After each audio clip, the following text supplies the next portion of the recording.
following is a presentation of the Fellowship Church at Anthem, a community of faith, love, and hope. For more information, please visit fellowshipanthem.com.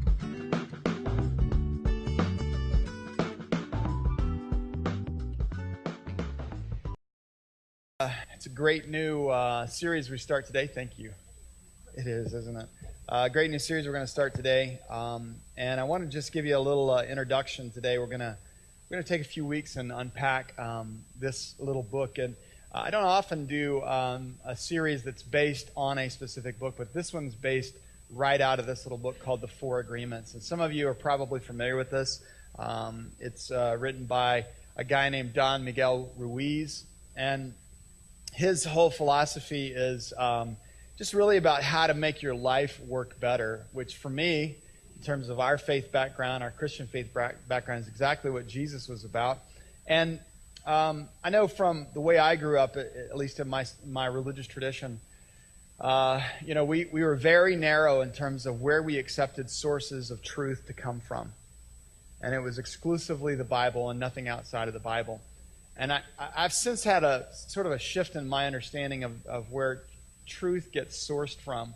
Not that it doesn't come from the Bible, because it certainly does, but one of the phrases that sort of came to me a few years ago, and I've since really embraced it as a practice in terms of my lifestyle, my teaching, my coaching, all that, is that all truth is God's truth.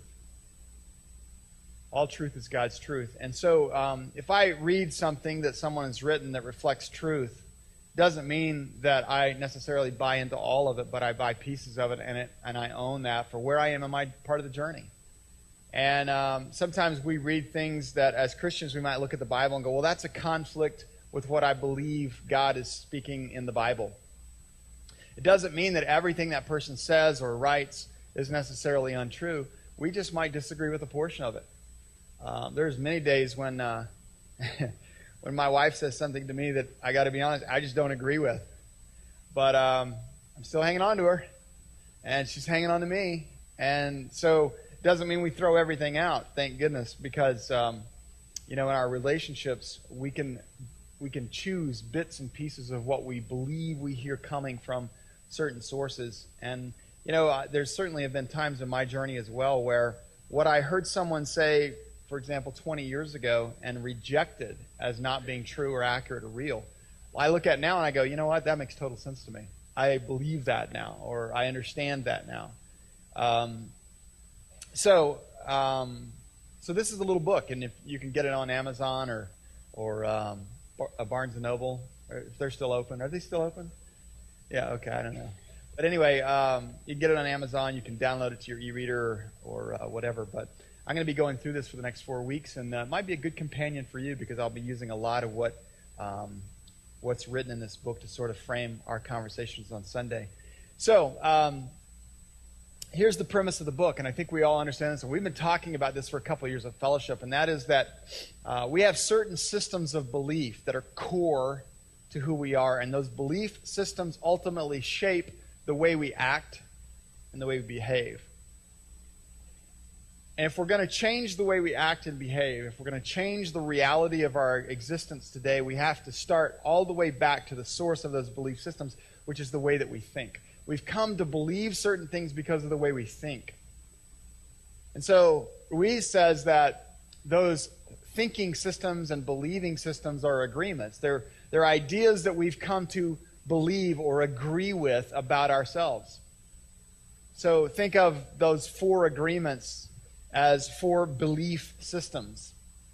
Contracts, in other words, you've made with yourself. Think about some of the contracts that you've made with yourself. I was, growing up, I was never like a really tall guy. I was taller than I am now when I was growing up. But age and gravity and whatever else, I'm sure, has taken its toll. But I was never, the biggest kid on any of my sports teams or anything. And so consequently, as kind of a shorter guy, that was a truth. That was an agreement that I had with myself. It was a belief system. I'm not tall. I'm short compared to Jeff Morrow and a couple other guys that were on my football team, I'm short. But out of that thinking, I'm short, I'm not tall, I'm not as big as Jeff, I can't slam dunk the basketball, I can't whatever. There are other sort of belief systems that kind of sprang out of that. I might have had a belief system because of the fact I knew I was short and the agreement that I had with myself. I might have begun to believe that lack of verticality created other sorts of inferiorities in me. I'm not tall, therefore I don't have as much presence, or I don't have as much ability, or I'm not as good as so-and-so. And so I tried to make up my lack of height with ferocity on the football field and the basketball court. And in junior high, I was known as the Hammer. And they would only put me in the game when they wanted someone hurt. And so it would be like, Ted, go in and see number 22. He's killing us right now. So we need you to take him out. That was my only role because I was sort of clumsy and awkward. I couldn't shoot well. But my head was so hard that when I would slam it into other people, it just didn't matter. Nothing's really changed about that today. That's similar to the way I live today. But think about those belief systems. So the reality is, the agreement is I'm short, I'm not tall. And then out of that, I have certain sort of inferiorities. And I'm going to compensate for those inferiorities in the way I live, or the way I act, or the way I behave. So those agreements that we make with ourselves, sometimes that can become completely aberrant, right? Someone tells you, hey, you're just not smart, you're dumb. And your whole life you grew up believing, I'm dumb. How do you know that? Well, somebody told me that. We'll take an IQ test, or take a skills aptitude test, and all of a sudden you realize you're off the charts in certain areas. But the belief system shaped by the thinking that someone informed you about early in your process created agreements with yourself that you've come to live with that aren't necessarily based in reality. So what we're going to do over these next 4 weeks is take a look at 4 agreements, or 4 beliefs that you can make with yourself that ultimately create a much better version of life. Because over the course of our life, those belief systems that often aren't true, that are reinforced by certain thinking systems and thoughts that aren't accurate, they become automatic for us. So when we get put in certain situations, the automatic part of our thinking system takes over, and we behave in certain ways out of an automatic response rather than slowing down. So part of what these agreements do is they create in us the capacity to slow life down enough to respond to life instead of reacting to life.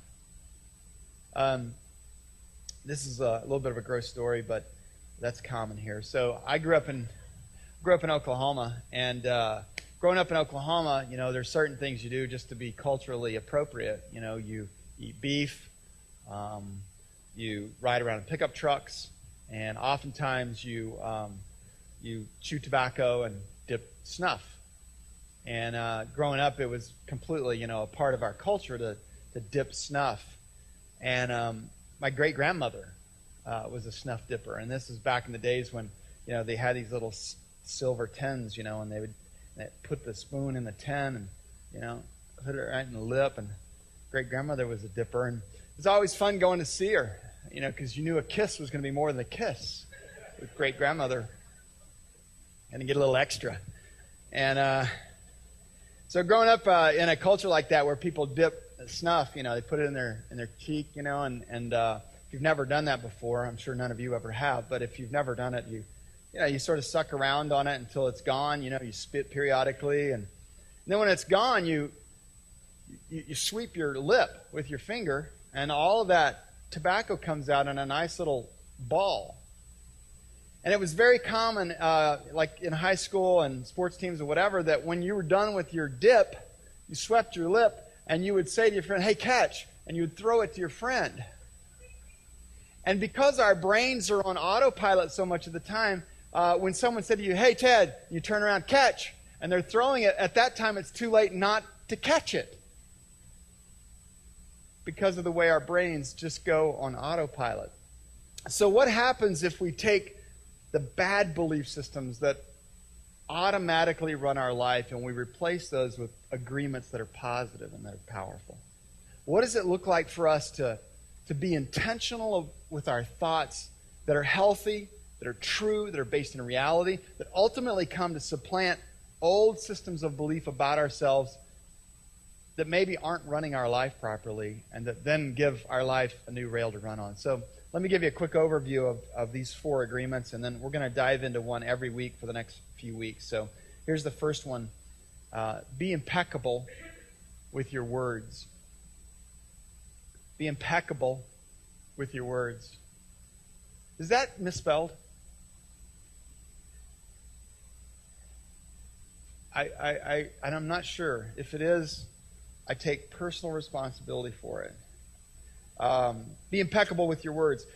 Interesting thought about impeccability. We think about it in a lot of different words, but it's really an interesting word. It means to be without sin.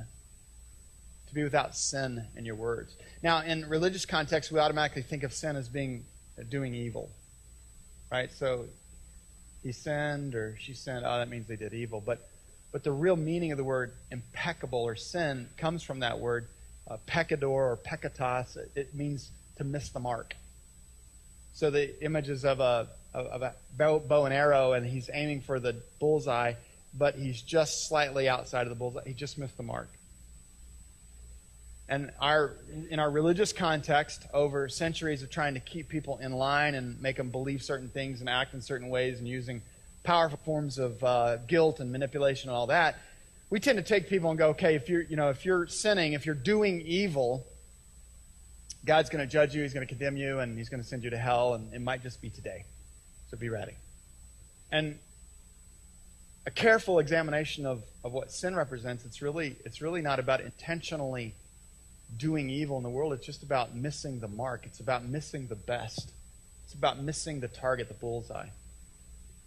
And so Ruiz says that being impeccable with our words really is about not hitting the mark with your words, about not carefully acknowledging what you say to yourself or to others.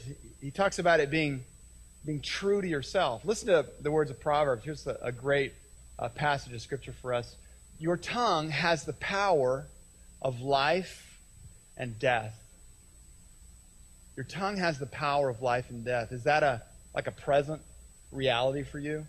That what you say with your lips gives life, or what you say with your lips can actually take away life?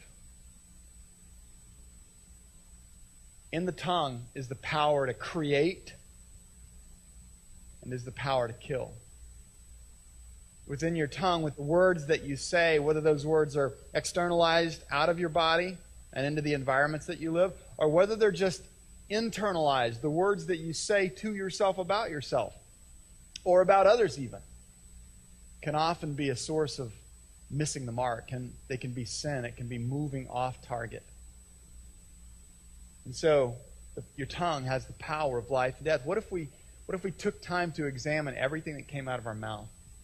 Or every sort of word or phrase or sentence that goes on in our head. And I think that's part of what these agreements do, is when we try to reframe and create new agreements with ourselves, it slows us down long enough to actually examine what we say. So that when something comes out of our lips, and it's out there in the universe, and it's out there among the environments of our life, we actually can go, wait a minute, hang on, did I really mean that? Or more importantly, in a metacognitive way, why did I say that? Where did that come from in me? Where is that sourced from in me?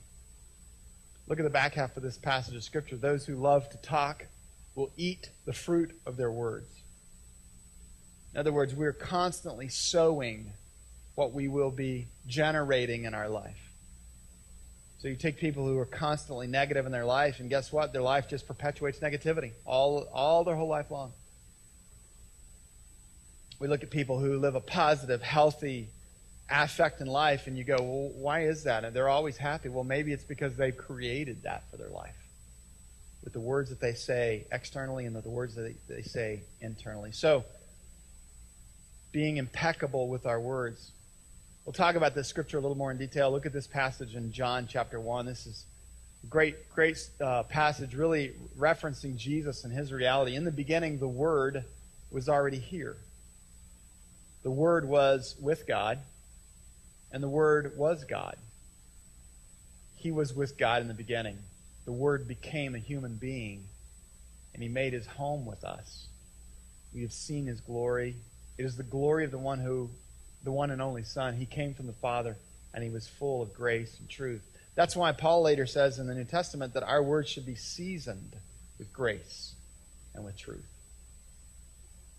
So our words, and making them right on target, true to ourselves, true to others, will impact us a little bit more next week, but think of how our words shape when we gossip. Think of how our words shape when we blame others. Think of how our words shape the environments around our life when we are negative. Think of how our words ultimately shape our thoughts, and those thoughts then become beliefs, and those beliefs become systems of behavior and action in our life. Be impeccable with your words. Here's the next agreement. Man, this would be great to have as a default agreement in our life. Don't take anything personally. Don't take anything personally. That's such a great agreement, such a great system of belief. Because we're constantly being hit with other people's difficulties, other people's challenges. And our tendency is to automatically, by default, believe what they're saying about us, even though what they're saying about us may not be sourced in any basis of truth whatsoever. But we're so sensitive to what other people say and what other people think about us, we automatically are open to their opinions, oftentimes, even when their opinion isn't valid. It's not real. It's not true. It's not accurate. Why is it that we often take the opinions of other people who don't even have good opinions about themselves over our own reality, or over the opinions of others who actually do have good understanding of our lives? I don't know if you're like this, but sometimes in my journey I've been more susceptible to the faulty opinions of a few people rather than the more solid opinions of a whole lot of people. There could be 10 people saying, great job, great work, you're amazing, you're remarkable, love you, you're terrific. And there could be one person going, golly, why are you doing this? You should quit today. You should stop. You're a waste of time. You don't have what it takes. And for whatever reason, our attention and our energy focuses on the negativity of that one rather than the positive influence of the 10. Why is that? A lot of times it's because of what we come to believe about ourselves, the agreements we've made about ourselves.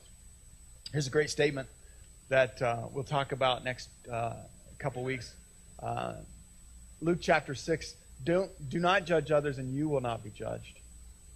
That's a simple one. It's a truth. Just don't judge other people. It's a hard one to keep up with sometimes, right? Because we have a tendency to just completely push ourselves out in judging other people. All right, so don't take anything personally. Nothing other people do is because of you. It's because of them. Have you ever had an experience with somebody and they woke up one day and all of life went awesome for them? The whole day was just amazing, right? They wake up, put their clothes on, find an extra $100 in their pocket, move out from there. They get in their car, the gas tank's full of gas, stop at the gas station. They get free coffee because 12 people in front of them, somebody decided to do a random act of kindness, and it's still going on. Get to work, get a promotion, get a raise, drive home from work, stop off, buy a lottery ticket, win $500 gazillion, go to dinner that night, get engaged, get married, have 12 kids. Life's amazing. Next day, same person, same situation, same circumstance of life. They wake up and absolutely nothing goes right. Stick their hand in their pocket, no $100 bill. In fact, there's a hole there. It goes all the way through, and they just realize they wore those pants last week. Didn't know there was a hole in it then. Now they do. Go get in the car. Car's got a flat. Get to work. Pink slip for them. You're done. You're over. I just got promoted yesterday. I know. Sorry. Cutbacks. Drive home. Think all they got left is a lottery ticket. Realize when they get home they misread the numbers because their eyes are getting old and they need those cheater glasses. Same person, same circumstance of life. And if they engage our life on any given day, their influence in our life can be powerful and positive or obnoxiously negative on any given moment of any day. And yet oftentimes we open ourselves up to their reality. So don't take anything personally. It may not be sourced in the most accurate version of what's real and what's true from the people around you. Okay, here's the third agreement. Don't make assumptions. This is so brutal, isn't it? Don't make assumptions. This is a tough one because we tend to make assumptions about everything and about everyone. And the problem is the assumption that we take is often received inside of ourselves as truth, and it may not be based in truth at all. Just our immediate perception, we may only be seeing just a small window of that opportunity. So to walk through life without assuming things, this is a tough one for us. If you come from a pretty logic-based background in terms of the way your brain thinks and works, this is especially true because when you see a situation happen or you judge a person in a certain way, you immediately go down your checklist of history and it's all validated by that, and then all of a sudden you arrive at a very logical conclusion, which you got a lot of data for, but it may not be based in accuracy or in reality because we may not have the whole story. Cindy, do we have this passage in 1 Corinthians? Here we go. Now we see only a dim likeness of things. It's as if we were seeing them in a mirror. Someday we'll see more clearly. Remember, Paul's writing this about the first century. They didn't have mirrors like we have mirrors today. They had a piece of metal that was polished up as much as they could, but even when you polished the piece of metal up as much as you could and you looked in it, there was still a distortion. It wasn't accurate. You ever done that? You ever looked at yourself in the mirror and you realize, oh my gosh, I've got like a new blemish on my head and it's giant. And the closer you get, you realize, nope, thank God it's actually on the mirror. Right? So a look in the mirror isn't always an accurate understanding. And that's what Paul says. Looking at life today is a little bit like looking in a mirror. We don't see everything completely clear. And yet because our culture places such value on rightness and being right, we automatically jump to assumptions of our rightness. And it can oftentimes get us in trouble. So don't make assumptions. Don't assume that you know what you do not yet know. This applies also to our relationships with others. We often believe that we assume what others are thinking and believing and doing about us, and then we make assumptions about that as truth, and it may not be true at all. Listen for the phraseology sometimes in our words. It's like, oh, she's thinking this about me, or he's saying that about me. And there may not be any basis to it whatsoever. How do we know what someone else is thinking? How do we know what someone else is saying?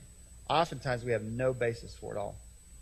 So that's the third agreement. Don't make assumptions. And then here's the fourth agreement. Always do your best. Always do your best.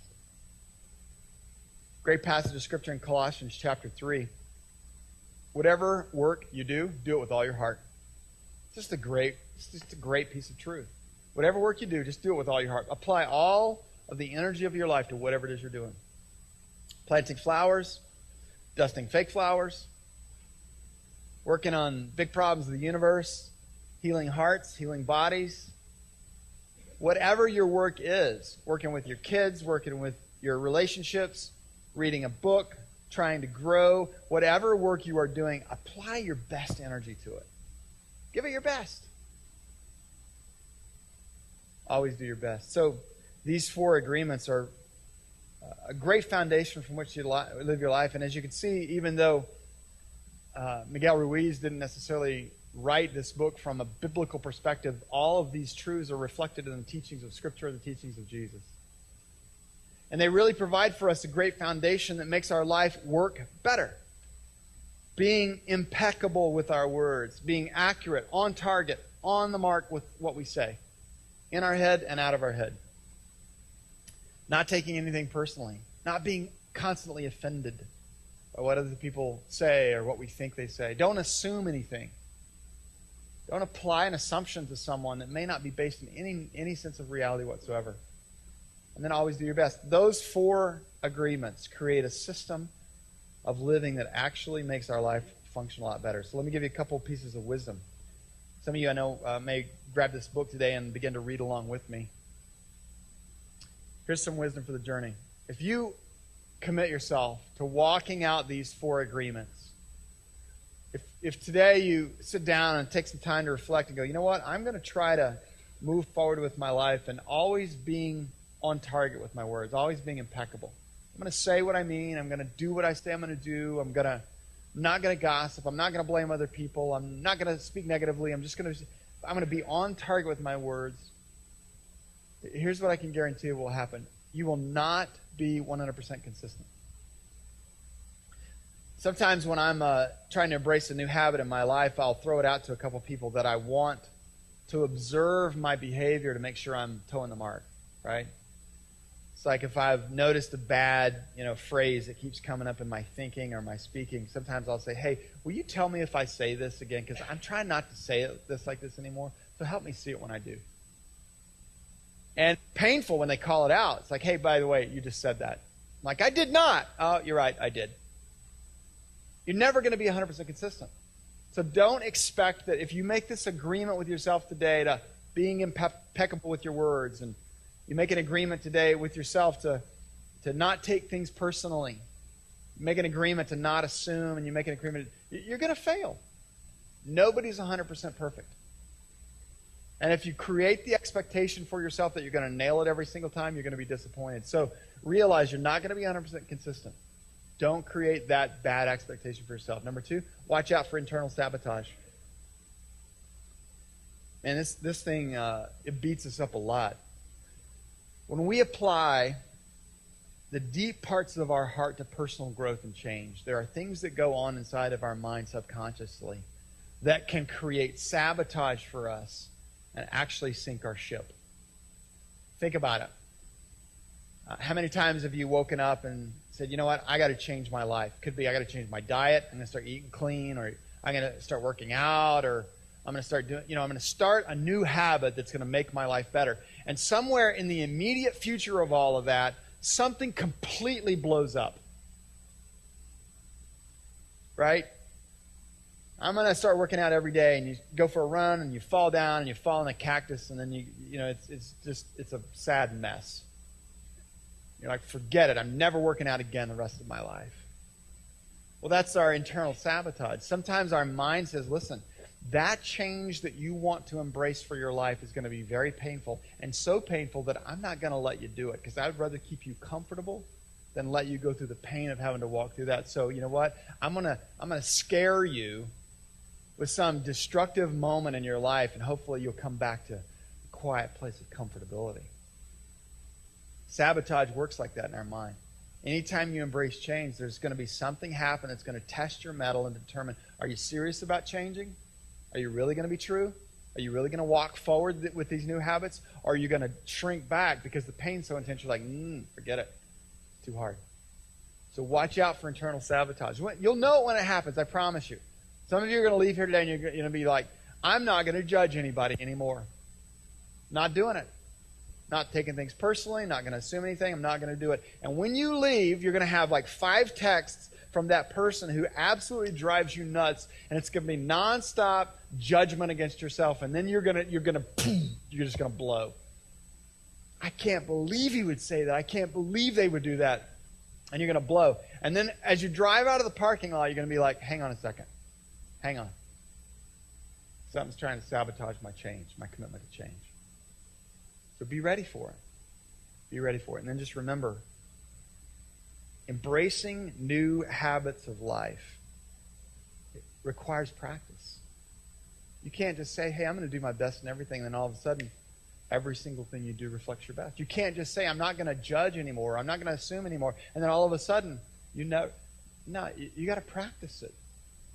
And what's going to happen, I hate this part, but it's so true. What's going to happen is the way we get opportunity to practice is we get stuck in the situation where we have to. Right? Your grandma probably told you at one point, hey, don't pray for patience. Right? Because you're going to get opportunities where you have to practice. It's true. You want to grow? You're going to get an opportunity to grow. But it's going to come through the course of challenge. It's not just going to be handed to you. So expect it, but practice it, and let it live itself out in your life. Well, it's going to be a good journey, and if you're a reader, I encourage you to get a book and follow along. And if you're not a reader, I encourage you to get a book and follow along.